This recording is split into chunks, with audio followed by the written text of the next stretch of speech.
નર્મદે હર. આ વખતે ઉત્તર વાહિની નર્મદા પરિક્રમામાં ખૂબ જ સરસ વ્યવસ્થા છે. તમે જોઈ શકો છો જ્યાં ઘાટ બનાવેલો છે નાવડી પકડવા માટેનો, અને આ ડોમની અંદર ધક્કામુક્કી ન થાય, ખૂબ જ સરળતાથી બધા જઈ શકે એના માટેની ખૂબ જ સરસ વ્યવસ્થા કરેલી છે. ફરજિયાત લાઈફ જેકેટ સાથે છે. આ ટિકિટ હું હાથમાં રાખી છે, તમે જોઈ શકો છો. ફરજિયાત લાઈફ જેકેટ સાથેનું છે. રેંગણથી રામપુરા હોડીઘાટ, પેસેન્જર સંખ્યા 1.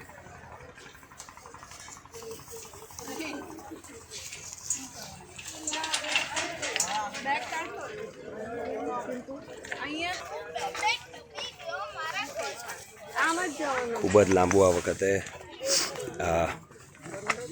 સેક્શન જે છે એ બનાવ્યો છે, જેથી સરળતાથી બધા બોટ પકડી શકે.